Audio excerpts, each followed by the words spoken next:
The Whipping Boy by Sid Fleischman, Chapter 18 of Assorted Events in which the plot thickens thicker.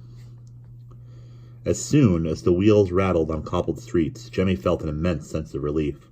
This was his turf, the city, and he knew more places to hide than a rat. Approaching the waterside fairgrounds, he saw prisoners in chains being marched aboard a convict ship. It lay in sharp contrast to the festive stalls and banners of the fair. Captain Nips eased his coach between a cellar of live fowl and a juggler tossing colored balls into the bright noonday air. "Thanks for the jolly ride, hot potato man," said Betsy. "Come along, Petunia. Let's fetch us a crowd and earn a copper or two." Jemmy collected his battered bird cage.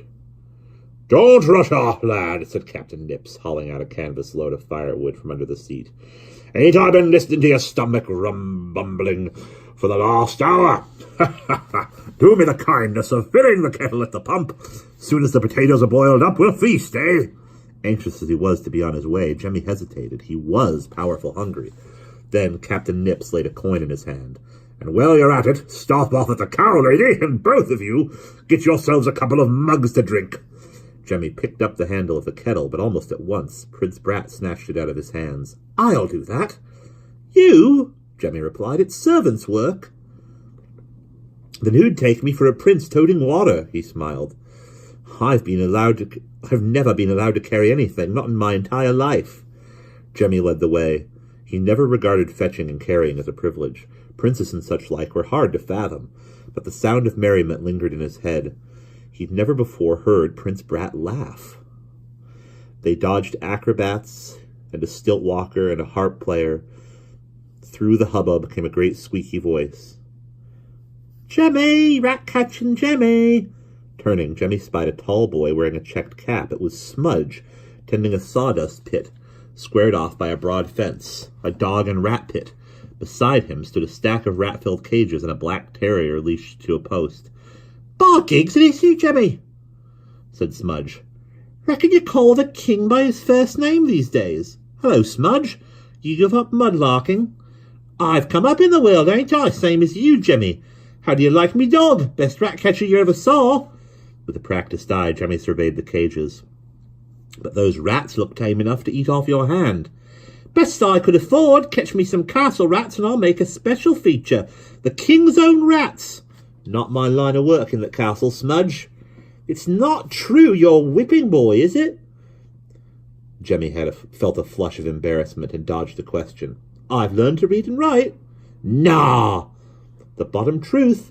I've read many a book from beginning to end." "What's in 'em?" "All nature of things. I can do sums, too." Smudge was impressed. "Ain't that a wonder? I never heard of a rat-catcher could read and write and do sums. It don't fit. Don't forget your old friends when you grow up to be Duke or something." "I aim to go back to the sewers," replied Jemmy stiffly, "and catch you some rats first chance." But even as he said it, Jemmy felt a bleak discomfort. He would miss the shelves of books he'd left behind in the castle. In the sewers, he hadn't been aware of his own ignorance. He saw no choice now but to return. But he realized that he'd lost his taste for ignorance. Smudge was saying, "Who's the cove?" "What?" "Your pal." "This is—" Jemmy caught himself. He began to stammer. I mean, this is—" The prince answered for him. "Friend of Jemmy's the name." "Then Friend of Jemmy'll do." Smudge put out his hand to shake. Jemmy caught Prince Brat's momentary confusion. "He never shakes hands." Of course I do," said the prince with a quick grin. He took Smudge's hand. "Glad to shake your hands, Smudge." "Likewise." And Jemmy dragged the prince away. Smudge had committed a terrible offense. No one was allowed to shake hands with a prince. "Why did you do that?" "Because I've never shaken hands before." "He could be hung for less." The prince was staring at his hand. It felt friendly, trusting. "I may introduce the practice at court when I become king." Jemmy's ears pricked up. "King, is it?" he thought. "So it was just bluster that you might never go back to the castle. Gah! I hope you don't want to learn to catch rats first." Moments later, they came to a stout old woman with hands as gnarled as root trees. Beside her, munching grass, stood a cow with a brass ring in its nose. "New milk," called the cow lady out. "New milk, fresh milk from the cow. Best in the land, new milk." Jemmy handed over the coin. The milk lady fished 2 mugs out of a tub of water, sat on a stool, and began to milk the cow directly into the mugs. Her aim was as skilled as an archer's. "Have you heard the earful?" she asked. Our prince has been abdicated. Imagine." "Imagine," the prince replied coolly. She was looking directly at him. "Our darling poor king," she went on, "weeping his royal eyes out, no doubt. Though why'd he'd spring a tear for the little toad, I don't know. A mighty terror, they say, is Prince Brat. Pity yesterday he becomes king, eh?" She handed over the pair of mugs. Jemmy drank the warm milk down in unbroken gulps, but then he noticed the prince standing motionless, a vague, unseeing look in his eyes. For certain, he knew everyone called him Prince Brat behind his back, didn't he? "Drink up, lad," said the cow lady. "My stars, I've never seen such rags on a boy. They look like cast-offs from the old clothes man." She gave out a joking laugh. "Ho, drink up before you scare off business." The prince drained the mug and shuffled away. As they filled the potato kettle at the pump, he looked at Jemmy. "Treasonous old woman. I could have her tongue ripped off for lying." But there was no steam in his voice. Taking a whipping was bad enough, but to learn that his subjects dreaded the day he'd grow up and become king had deeply shaken him. "She meant no harm," Jemmy muttered, keeping his eyes alert for soldiers. "Is that what they call me, Prince Brat?" Jemmy nodded. "Does everybody hate me?" "More'n likely. What about you?" Jemmy hesitated for a moment. "I did, but maybe I don't." Jemmy couldn't sort out his feelings. "The pot's full, let's go." It took the 2 of them to carry the iron kettle now full of water. They passed the magician with a bald head, a street fiddler, and an umbrella seller. His wares opened around his feet like black silken mushrooms. Suddenly there loomed up a soldier on horseback, his eyes on the search. There was nothing to do but brazen it out. Jemmy took a tighter grip on the handle, but was ready to fly if he had to. The soldier passed by with only the merest glance.